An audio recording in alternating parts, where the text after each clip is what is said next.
Gravação iniciada. Ok, gravação iniciada. Estamos retornando com a sequência de julgamento da pauta da sessão do dia 14 de julho de 2020. Na sequência, item 49, relator Paulo Henrique. Bom, gente, esse aí é basicamente a mesma situação do processo anterior, né? O contribuinte também foi excluído por débito, tá? No Simples Nacional. Ele alega na impugnação questões atinentes a dificuldades financeiras que teriam levado ele à condição de inadimplência, sustenta a inconstitucionalidade desse procedimento de exclusão, por violar artigos 170 e 179 da Constituição Federal, e supletivamente o direito de parcelar os débitos que foram apontados no ADE.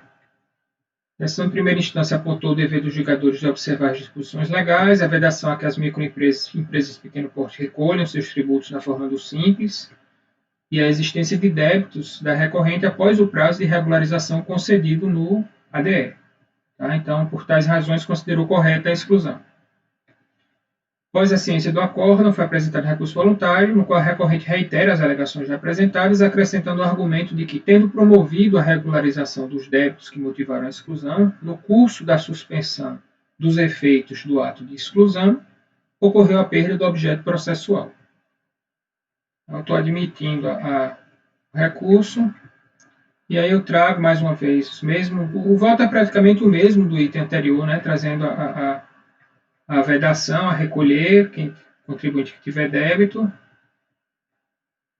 dizendo que é descabida essa alegação, no sentido de que haveria impedimento apenas à opção do Simples Nacional, mas não seria uma causa de exclusão de comunicação obrigatória, já que a tese da recorrente se fundamenta apenas na interpretação topológica, já que o dispositivo em questão está localizado na seção 2 do capítulo 4 da Lei Complementar 123, de 2006, intitulada das vedações ao ingresso no Simples Nacional.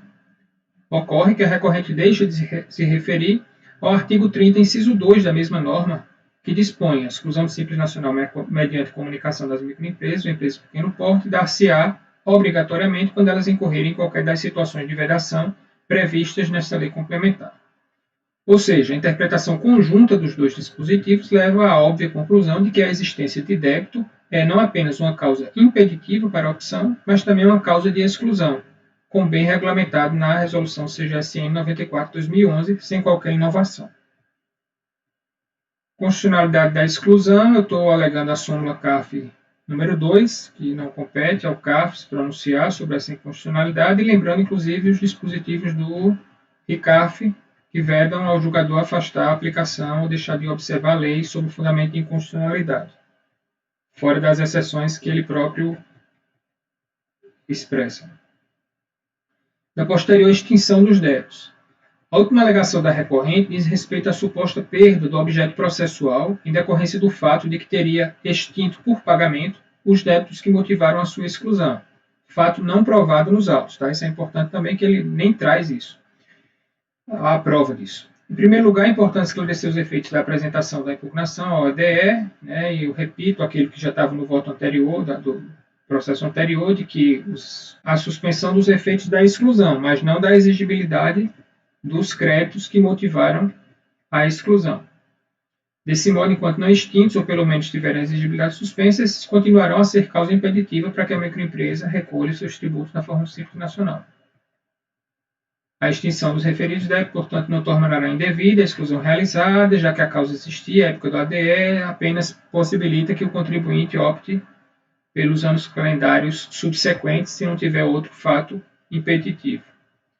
A única regularização dos débitos realizada posteriormente à ciência que tem o condão de tornar sem efeitos a exclusão é aquela realizada dentro do prazo de 30 dias. Então, negar provimento também é o recurso voluntário.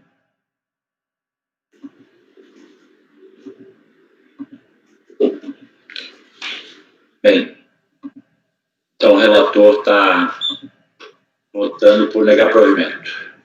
Mesma situação anterior. Gustavo? Relator. Ricardo?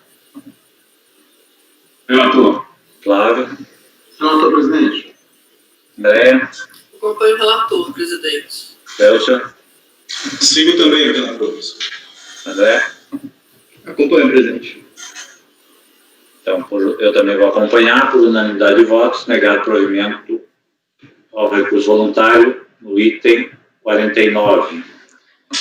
Vamos ao item 50, Paulo. Os irmãos.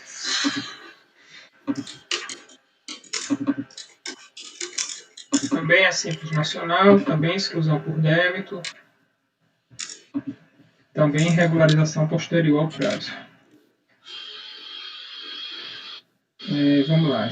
Então, excluída por débito, cientificado, ele alega que as atividades que desenvolve se enquadram no Simples Nacional, que o descumprimento das obrigações tributárias se deve à crise econômica, que afeta o setor industrial, e solicita o reparcelamento dos débitos.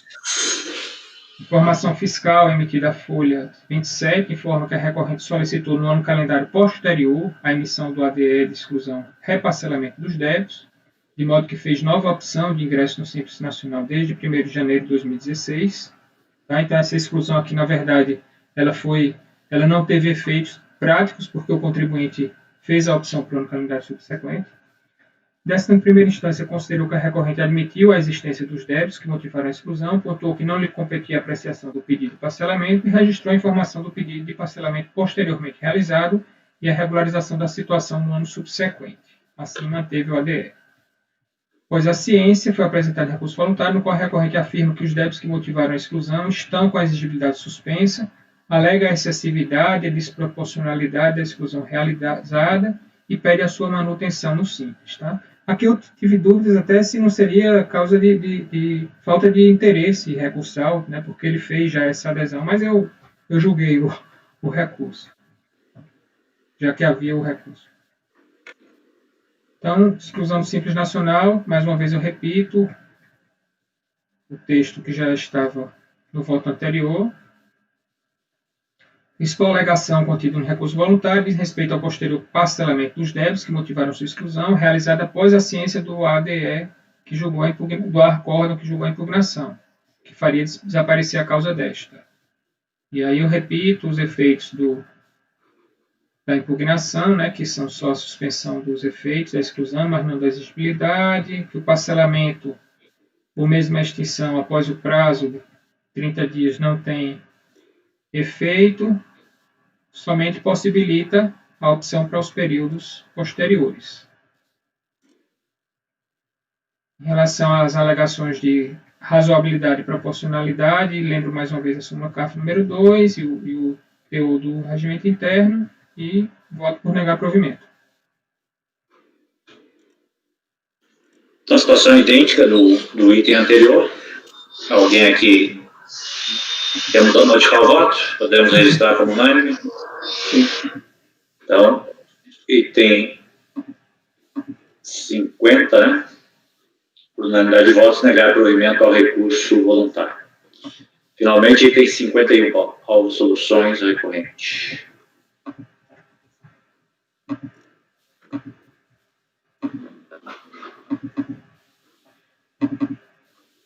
Esse aqui é o indeferimento de uma opção pelo Simples Nacional.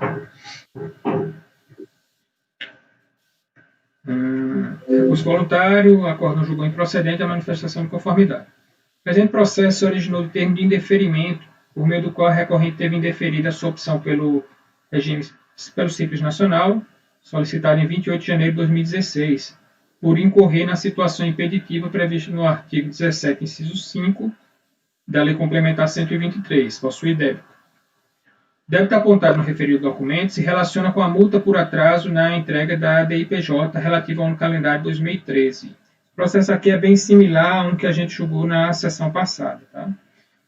Cientificada do referido ato, a recorrente apresentou a impugnação de folha 2, na qual sustenta que no prazo para a opção pelo Simples Nacional realizou o recolhimento de todos os débitos tributários que possuía, dentre os quais o apontado no termo de indeferimento no valor de R$200. Desculpa. Anexou o comprovante de pagamento e atribuiu o indeferimento à falha no cruzamento de informações.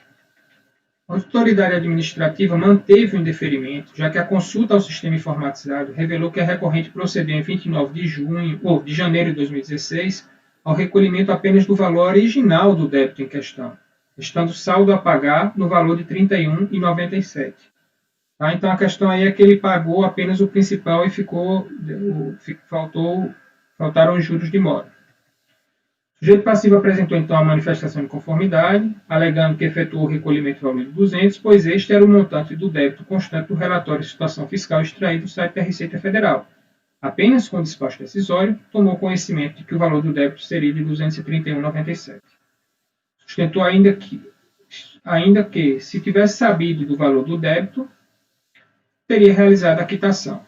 E, diante do valor irrisório da pendência, defendeu seu direito de quitá-lo e ingressar no Simples Nacional, de modo a poder continuar a exercer as suas atividades, ante a elevada carga tributária que estaria sujeito fora do referido regime.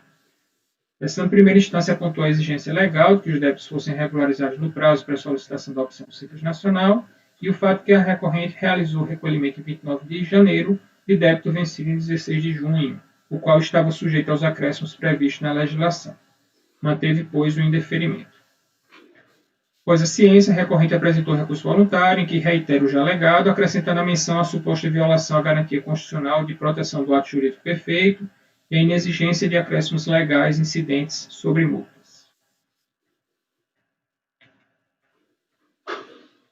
Estou conhecendo aí do recurso. Deferimento da opção pelo Simples Nacional.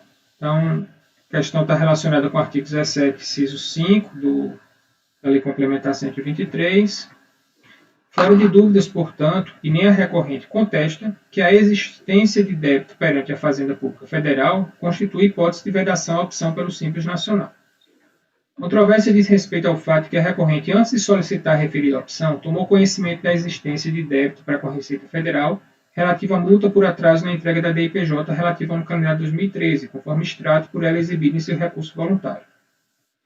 No referido excerto, verifica-se que o débito possuía valor original de R$ 200 e vencimento em 16 de janeiro de 2014, de modo que a data da solicitação de opção apresentada pela recorrente, 29 de janeiro de 2016, estava sujeito à incidência de juros de mora calculados a taxa referencial do Selic em 1% correspondente ao mês de vencimento. Mês de pagamento, conforme previsto no artigo 84 da Lei 8981, combinado com o artigo 13 da Lei 9.065. A recorrente, contudo, efetuou o recolhimento apenas do valor de R$ 200, de modo que, conforme comprovado a folha 19, apenas o montante de R$ 168,03 do débito original foi extinto, restando o valor original de R$ 31,97. Nesse sentido, é igualmente fora de dúvidas que a recorrente, à data da solicitação da opção, possuía débito para com a Fazenda Nacional, de modo que não podia optar pelo Simples Nacional, e correto o termo de indeferimento de folha 18. Diferentemente do alegado pela recorrente, não existe qualquer violação a ato jurídico perfeito, efetuada uma solicitação de opção pelo Simples Nacional, que foi indeferida em estrito cumprimento ao estipulado na legislação. Por outro lado, embora seja verídica a alegação da recorrente que o dispositivo apontado no acórdão recorrido, artigo 61 da Lei 9.430, não é aplicável ao caso, por tratar de débitos decorrentes de tributos e contribuições administrados pela Receita Federal, tal equívoco do julgador de primeira instância não torna indevidos os juros de mora ou improcedente o indeferimento de sua opção. Como exposto acima, a incidência de juros de mora sobre a multa por atraso na entrega de declarações encontra previsão legal no artigo 84, parágrafo 8º da Lei 8981, aplicável a todos os créditos da Fazenda Nacional cuja inscrição e cobrança como dívida ativa da União seja de competência da PGFN. Suposto, voto por negar provimento ao recurso voluntário. Isso aqui é uma situação semelhante àquele dói no coração, realmente, essa diferença. Nesse caso aqui parece que é pior um pouco, não sei se o contribuinte até tentou regularizar, né, só que fez de maneira incorreta. Essa diferença do 31,97? Isso. Sim? A diferença é os juros que incidiram sobre a... Agora ali, será que não tinha aquele extrato ali, Paulo, que aparece, mostra ali saldo devedor 200 no induz o contribuinte? Há um recolhimento. Não dá para aplicar uma razoabilidade nisso aí? Minha proposta de voto é no sentido de considerar isso... eu não me lembro dos termos que eu utilizei, mas eu, sinceramente... Na sua passagem manteve um débito de R$10 também, mas... Eu acho que ele não tinha pago ainda. Esse daqui pagou, né? Assim que ele tomou conhecimento dessa diferença. E era justo. Não sei. Ele paga? Ele falou isso? Não lembro. E agora você disse que sim? Não, entendi que pagou, né? Os 200. Não, os 200, sim. Não, mas Ricardo tá achando que ele pagou os 31. Ah, a diferença. Eu tinha perguntado agora a você e achei que você tinha dito que sim. Porque, no meu caso, ele pagou a diferença, entendeu? Logo que ele tomou conhecimento e trouxe aos autos. Então, eu achei, sinceramente... Esse aqui, se fosse no penal, seria crime de bagatela, né? Mas... Não, porque aqui ele manifesta a intenção de regularização, né? Ele está sendo punido por uma... Não é por uma inadimplência... Equívoco, né? Equívoco. Eu chamei de... Agora eu lembrei de erro excusável. Numa situação como essa. Porque o contribuinte foi induzido a entender que o débito era de R$200. Porque, inclusive, no caso dos autos ali, não havia clareza com relação à incidência dessa mora. Aqui tem esse saldo devedor, porque tem valor original e saldo devedor. Realmente... seria a questão realmente assim, que como o vencimento era junho de 2014 e a lei prevê que incide juros de mora, ele teria a obrigação de saber que teria que recolher com juros de mora. Né? Seria só essa... do ponto de vista da letra fria da lei, sem dúvida, ninguém é escusado de saber, né, da lei e tal. Mas do ponto de vista... Como diz Flávio, dói no coração. Material.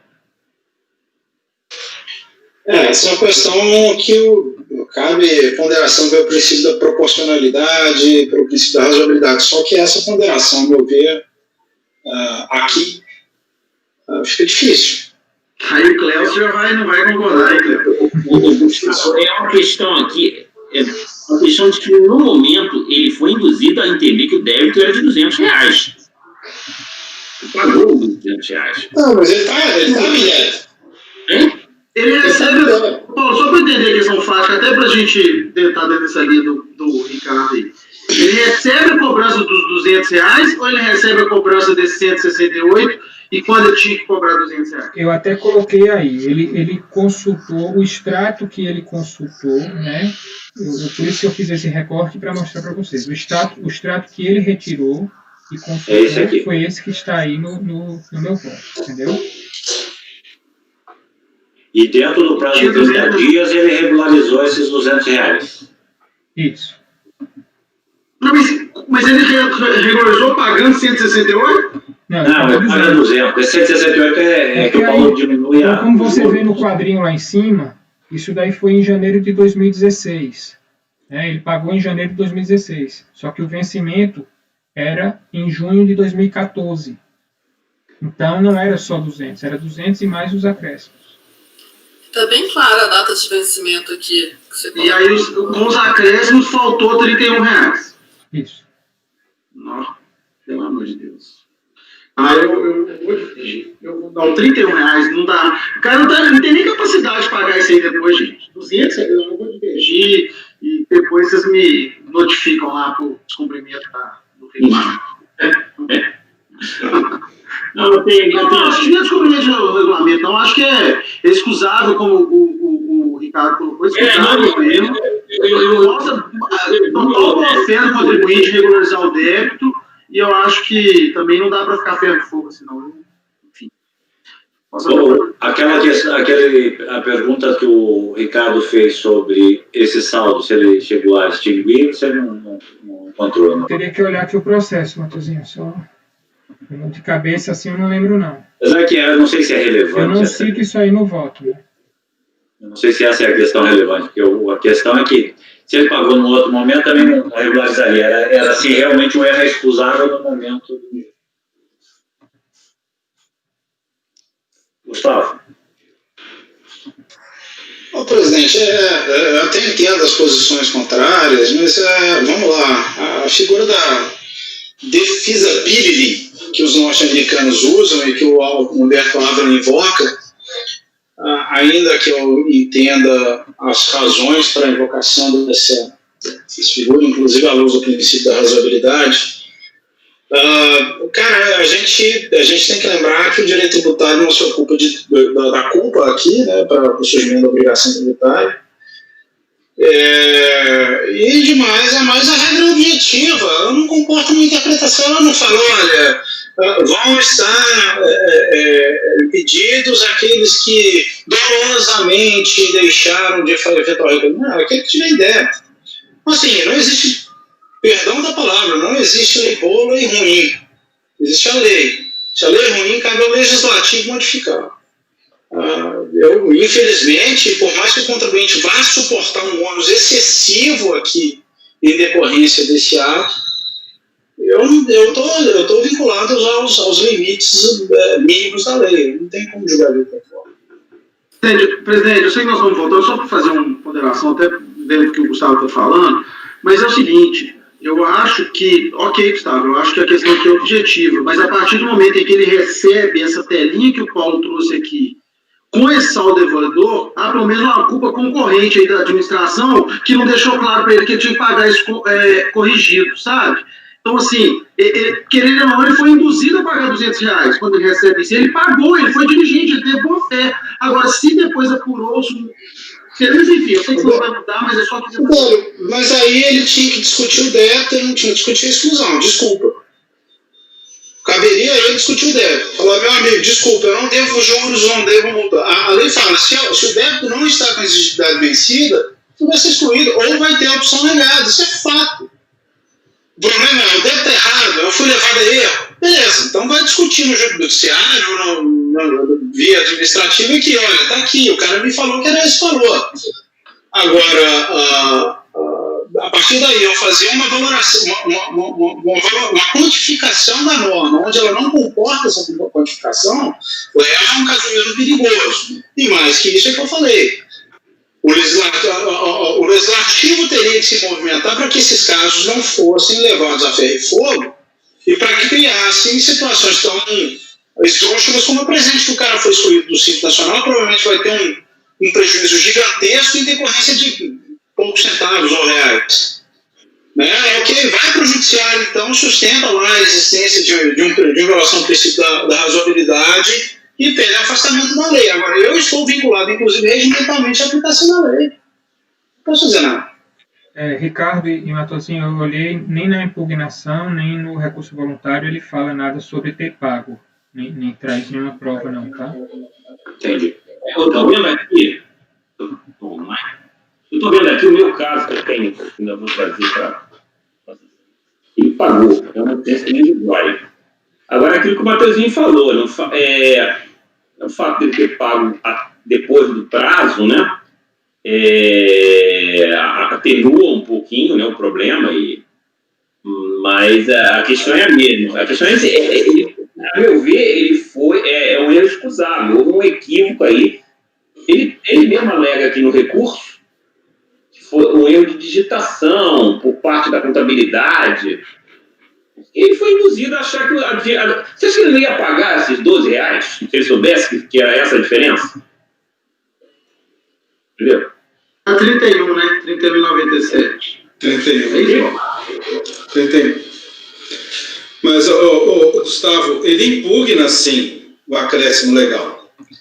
O motivo do recurso dele é também o fato de estar sendo exigido dele esses R$ 31,96, porque na ocasião em que ele consulta o extrato lá, na tela, o débito dele era apenas R$200. Mas, então, quer dizer, há uma indução ao erro. A tela é bem ruim, porque ele tem um valor original e saldo do débito. Isso, realmente... Mas esse não é objeto do processo. Nós poderíamos ter cometido assim mesmo. Mas eu entendo, mas esse não é objeto do nosso processo. Mas o que o Cleuso está falando, Gustavo, não é isso. Cleuso, me corrija se eu estiver errado. O que o Cleuso está falando é o seguinte, olha, ele está alegando que ele pagou o valor correto, que foi o valor que foi cobrado. De alguma forma, ele está contestando esses R$31, dizendo, olha, eu não tinha que pagar esses R$31 mesmo que eu não fui cobrado esses R$31. Olha a tela que me enviaram. Saldo principal, saldo devedor, R$200, que tem o dado imediatamente. Ainda nessa linha, né, Cleuso? Exatamente. Ainda que ele tivesse que saber que haveria acréscimos, mas quando ele consulta o órgão oficial, o valor devido era R$200, e foi o que ele pagou.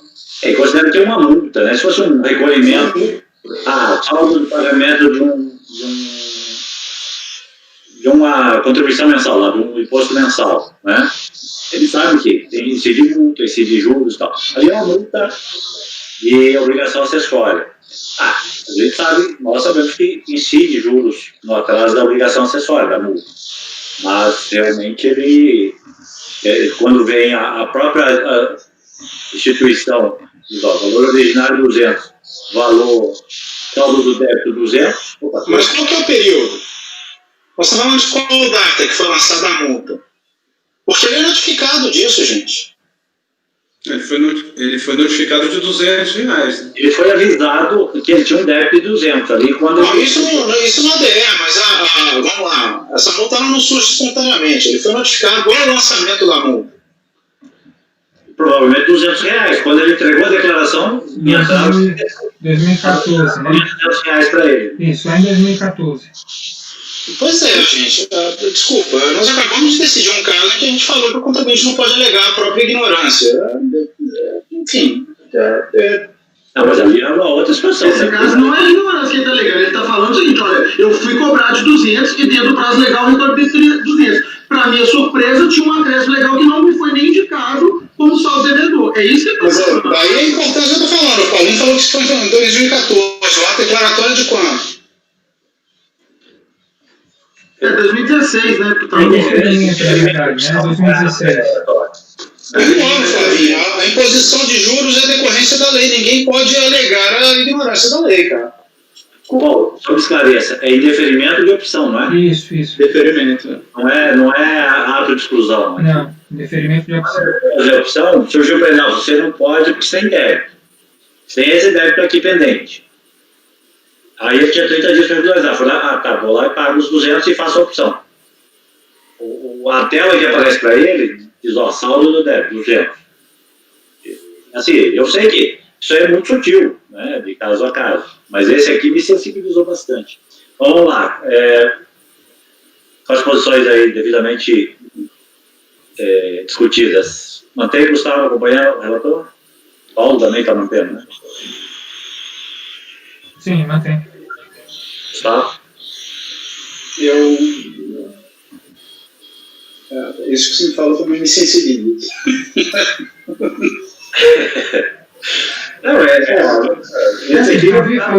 Havia a tela lá, de fato, assim, a tela é ruim, tanto que eu botei para deixar bem claro para vocês o que foi a informação que ele recebeu. A tela é ruim porque ela tem esse valor originário e valor original e saldo devedor, né?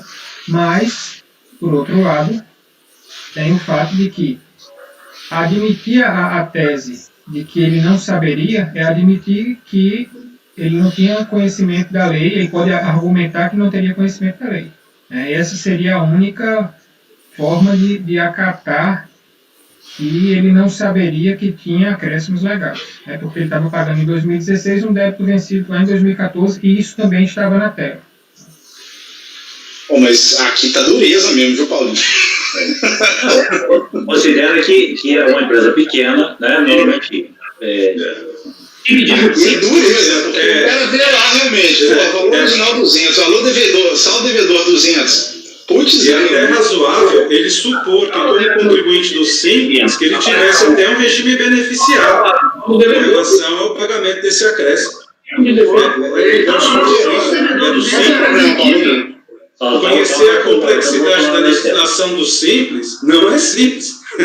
Então, é razoável que ele ficasse em dúvida. E olha só, Paulinho, essa tela é do ICAC, cara. Isso é um lugar que ele tinha para consultar o débito dele. Não tenho dúvida, como eu falei, não tenho dúvida que a tela é ruim, tanto que eu trouxe para vocês examinarem de acordo com o que ele recebeu, né? Mas eu vejo assim, que a única forma de se admitir que ele poderia achar que era realmente esses 200 que está aí, é admitir que não teria multa. Não, mas ele está pagando um ano e 6 meses depois um débito, óbvio que todos os débitos têm juros. Mas para criança, cara, o Ministério de controlar o valor do débito não é do contribuinte, é da Fazenda, ela é credora. Aí não, né, Gustavo? Peraí. A fonte que eu tenho, mas Paulinho, isso aqui é lançamento de ofício. Pessoal, se ele devia o valor de o saldo original, o valor original está aí. Ele devia R$200 em junho de 2014. Ele está pagando isso em janeiro de 2016. Cá entre nós, cara, o que ele fez aqui? Ele deve ter simplesmente clicado num botão e emitido o DARF. A tela do ICAC, salvo engano, para permitir isso. Você não precisa entrar lá no programa da Receita e emitir um DARF fora da tela do ICAC. Você consegue emitir a partir da tela do ICAC. Esse dado deve ter sido gerado a partir daqui, cara. Ai, não, se o que acha que provavelmente é um erro da Receita. Não, se emitisse o DARF automático, sairia com os acréscimos. Mas a gente vai especulando, porque a gente não sabe quem emitiu esse dado. Isso aí já é uma lucração. Vamos lá.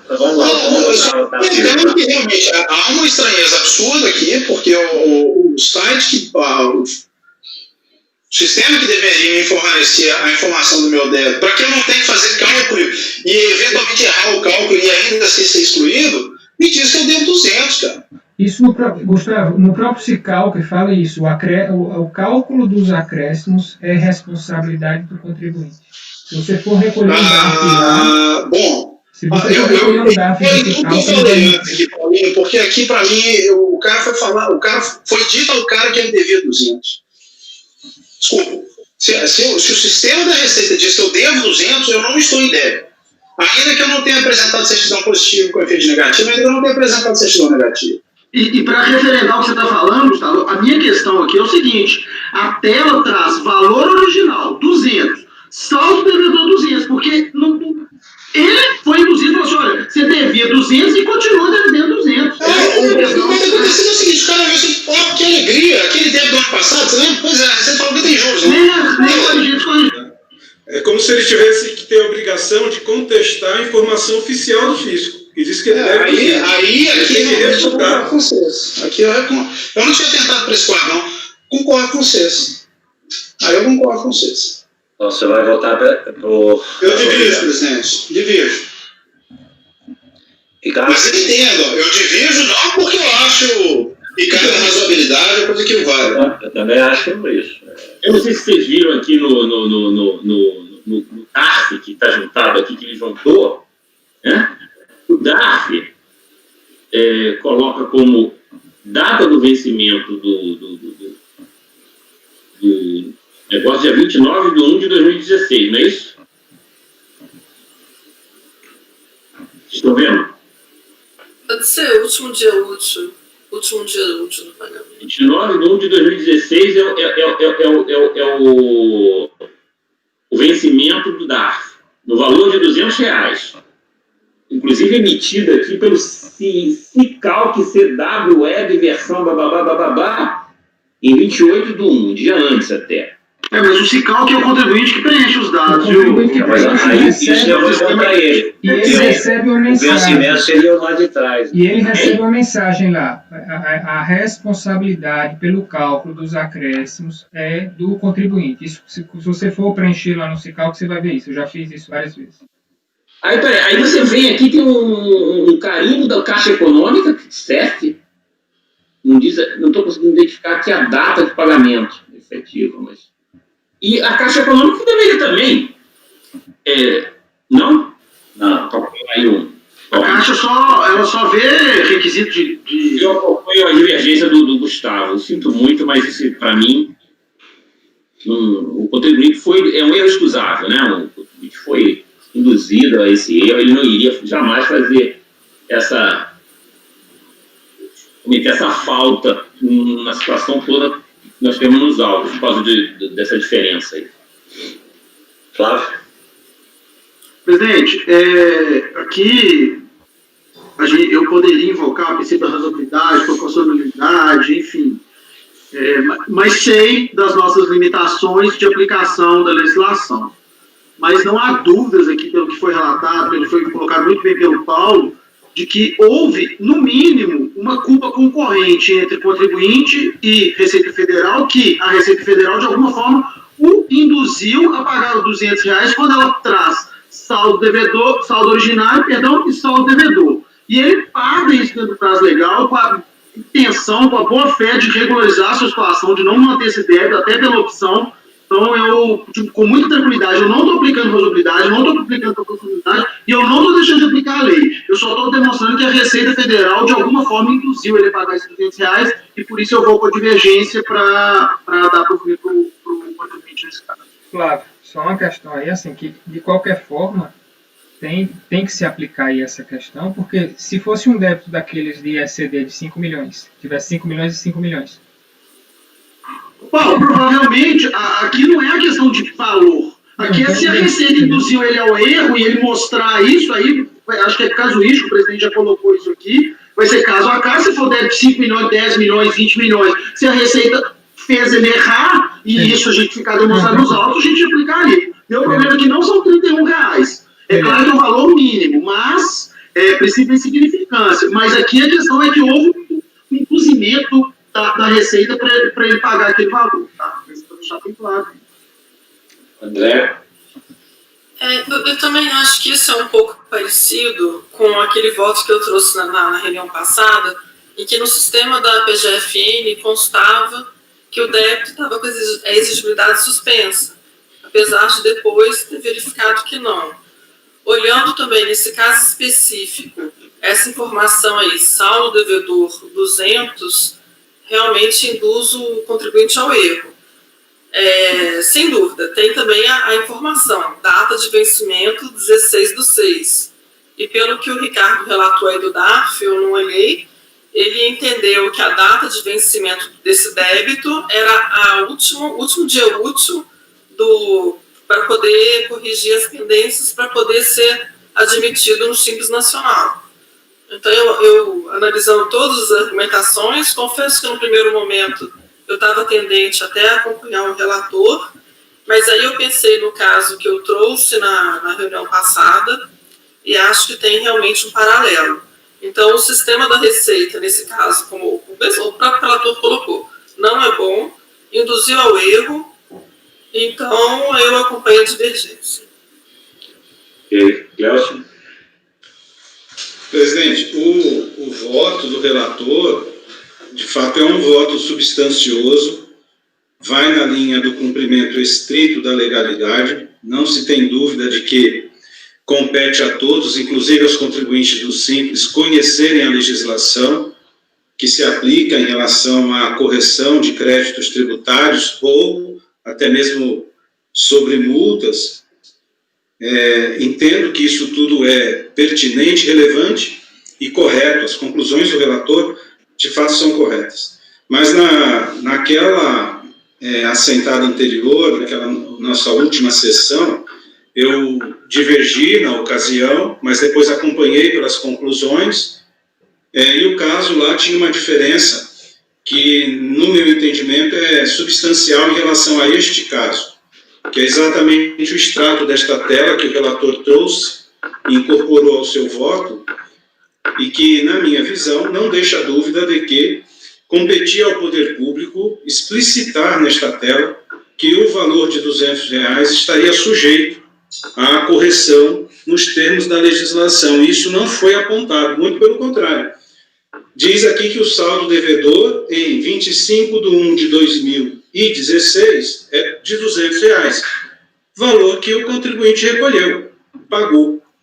Então, aqui me parece que há, sim, uma indução por parte do órgão oficial, por parte, portanto, do fisco, de que o valor devido eram esses R$200. Razão pela qual, presidente, eu creio que aqui é o caso de divergir do voto do relator, em que pese os seus argumentos, todos eles muito plausíveis, quero até elogiar aqui, mas eu divirjo e acompanho a divergência aberta, e, na minha opinião, essa tela induziu o contribuinte a pagar R$200 e não o valor corrigido, que depois ele acabou sendo surpreendido qual seria esse valor.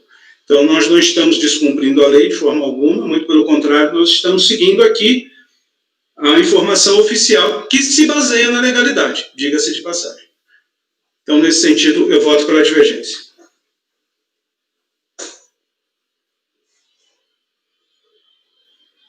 Obrigado, Clécio. André?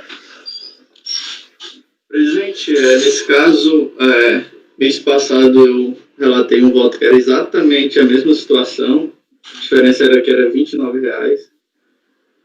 E realmente pensei bastante, mas eu cheguei à mesma conclusão que o relator, e a situação era basicamente a mesma. O contribuinte pagou uma multa 2 anos após. Então, assim, me parece inconcebível que o contribuinte vai pagar um crédito limpo e seco sem nenhum acréscimo legal, vez que os acréscimos decorrem da lei, e como o Paulo também mencionou, o próprio sistema de cálculo orienta isso. No meu caso, ainda tinha uma mensagem no termo de indeferimento que dizia que os débitos deveriam ser pagos com acréscimo. Esse aqui eu não verifiquei, mas eu acho que é o caso de negar provimento mesmo. Vou acompanhar o relator. Obrigado, André. Eu vou, excepcionalmente nesse caso, acompanhar a divergência. Realmente, eu fui agora aqui no relatório, ele vai lá débito, barra pendência na receita, conta corrente e tal. Termina o relatório, não há nenhuma ressalva da incidência dos juros. Tudo bem, a lei prevê, né, em caráter geral, a aplicação dos juros. Não estou te ouvindo, Paulo. Estão me ouvindo? Não, só uma palavra aqui, só para dizer ao André, para ele ficar tranquilo, que no termo de indeferimento também consta isso. Os débitos foram listados em valor original. Assim. De sorte que, excepcionalmente, levando em conta as situações fáticas, eu acompanho a divergência. Então, pedindo ver a Paulo, como sempre, os votos muito bem fundamentados. Quer falar, André? Tem que ligar o seu fone. Eu vou mudar o meu voto. Está escrito isso no final, então, né? Eu acompanho o relator. Não, nesse relatório que o Paulo traz, que aparece o débito, não tem. Tem depois do indeferimento. No termo de indeferimento, é que eu não tinha atentado para essa informação aí do André. No termo de indeferimento que o contribuinte recebeu, eu não tinha reparado isso, que o André chamou a atenção. Está lá o débito de R$200, saldo do devedor R$200, e embaixo tem uma linha. Os débitos foram listados em valor original. Não, mas como nesse relatório... Se eu tivesse prestado atenção nesse detalhe, eu teria trazido no meu voto.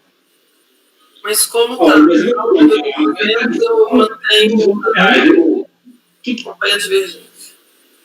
Aliás, eu acho que eu posso até acrescentar, né, presidente? Pode. Eu vou acrescentar isso daí só. Mas eu não vi, aqui eu estou olhando o termo, eu não vi onde está escrito isso. Está lá, depois de dizer que é saldo do devedor é 200, diz que os débitos foram listados em valor original. Nós estamos falando de contribuinte de simples, que muitas vezes tem essa dificuldade de entender toda essa mecânica dos acréscimos legais. Difícil. A gente não entende, o dia inteiro estudando e a gente não entende. Presidente, eu posso fazer o voto, viu, vencedor? Então vou te designar. Então fica por... O André confirma então a divergência, né, André? Então, por maioria de votos, dá provimento ao recurso, vencido os conselheiros Paulo, o relator, e o André. E designado o conselheiro Flávio para redigir o voto. Ô, presidente, só para deixar claro, eu estou me oferecendo em termos do colegiado, viu? Mas se alguém quiser fazer, mas eu estou me oferecendo para não ficar nas nossas posições aí. Levando em consideração, né, a linha mestra da discussão, né, Flávio? Dependendo das funções pessoais, assim. Não, que essa questão a ideia é essa, né? Indução do erro, que foi o fator. Não, pode ficar tranquilo. Não vou fazer um desabafo no voto, não pode ficar tranquilo. Não, tranquilo, eu sei que você faz bem feito. Só. Então, deixa eu só anotar o resultado aqui para a gente encerrar hoje.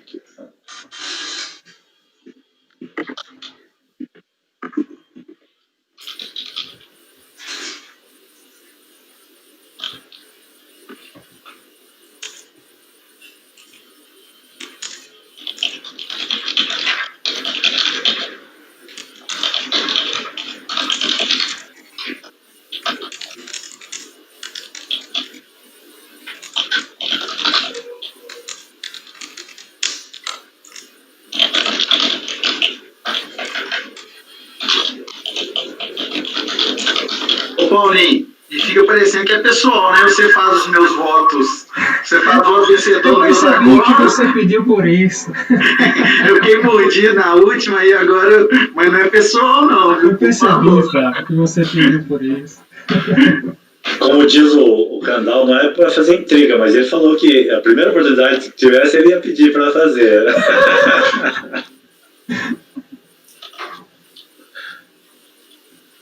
Eu lembro do Ricardo, as primeiras sessões do Ricardo eu divergi bastante dele. Eu disse, rapaz, esse cara vai me odiar.